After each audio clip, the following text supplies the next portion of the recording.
Asta Rosa Cissé gère le terminal à conteneurs du port d'Abidjan, dit port moderne. Un port moderne, c'est un port qui a des cadences de déchargement élevées. Nous sommes aujourd'hui à 60 mouvements heure, c'est-à-dire que dans une heure, nous manipulons 60 conteneurs. Le terminal à conteneurs, c'est 45% des activités du port d'Abidjan.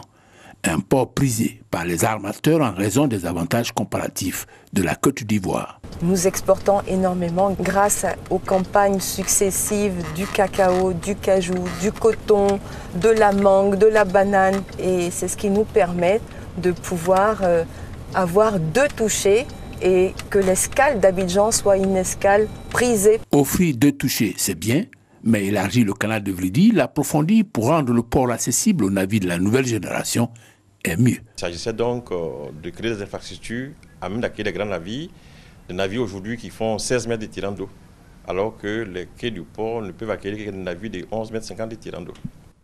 Quand ce canal approfondi et élargi est inauguré le 21 février 2019 par Feu Amadou Gon Coulibaly, Premier ministre, le port reprend sa place de port de référence sur la côte ouest africaine. Un repositionnement contrarié par la pandémie du coronavirus dès février 2020, soit un an après. Le commandant de bord s'est engagé à maintenir le cap. Évidemment, on voyait qu'il y avait de la frayeur, mais pas de panique. Et aujourd'hui, je pense qu'on est rassuré du fait qu'il ne s'agit pas d'avoir de la panique particulière. Il s'agit plutôt, dans ces moments particuliers, là, de s'organiser. S'organiser à sauver des vies tout en maintenant une économie fonctionnelle au minimum pour assurer les arrières et permettre une reprise après le Covid. Mieux, YNCA a pris les devants avec des dispositions conséquentes de sorte à sécuriser cet outil stratégique. Le port, dans ce moment particulier là, et la communauté portuaire, nous avons pris des mesures pour accompagner les opérateurs. Ainsi, pendant les périodes difficiles, tout ce qui rentre dans le port et qui va avoir des difficultés en termes de temps de passage, nous avons exonéré, le port a renoncé à des ressources justement pour permettre à ce que les choses se fassent dans de bonnes conditions. Travailler à oxygéner le poumon de l'économie ivoirienne. 85% des échanges commerciaux de la Côte d'Ivoire avec l'extérieur a l'effet de lui éviter le stade sévère de la pandémie à coronavirus. Voilà le principal défi à relever par la communauté portuaire. Le terminal à conteneurs, le cœur des activités d'import et d'export, s'est donné les moyens de sorte à garantir des prestations de services conformes aux besoins et attentes des clients. Nous avons adapté nos horaires de travail pour pouvoir aménager les horaires de shift et réduire le nombre de personnes dans les bureaux. Malgré les mesures restrictives de couvre-feu, nous avons été accompagnés par le gouvernement pour continuer à travailler de jour comme de nuit, y compris les dockers pour lesquels nous avons aménagé les horaires de shift. Nous les avons transportés pour pouvoir assurer la distanciation sociale. Nous avons loué des bus complémentaires. Nous avons assuré les repas sur place. Le pendant du maintien de la qualité des services avec le Covid-19, la fluidité du transit des marchandises sur le périmètre portuaire.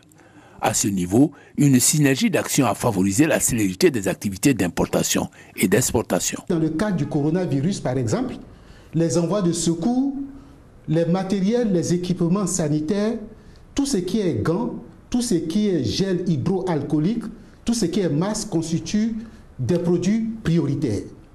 Alors, dans le cadre des mesures que nous avons prises, l'importateur a la possibilité d'enlever ses marchandises sous palan. La deuxième mesure en ce qui concerne l'allègement des formalités de dédouanement porte sur les déclarations. À l'origine des performances enregistrées, le télétravail ou l'exploitation efficiente des nouvelles technologies de l'information et de la communication. Cette pandémie aussi nous a fait prendre conscience qu'on peut gagner en productivité avec l'outil informatique. C'est ainsi qu'en peu de temps, nous avons pu faire en sorte que 70% de nos collaborateurs puissent travailler à distance depuis leur domicile et continuer à avoir accès à l'information pour continuer à servir le client. Plus de 5 mois après, quels sont les impacts sectoriels et généraux? La maladie nous a montré qu'effectivement on pouvait ouvrir les vannes et puis avoir de bons résultats. Les ports prennent un coup. Effectivement, nous avons eu des baisses. Une baisse d'abord qui partait de 11% au mois d'avril.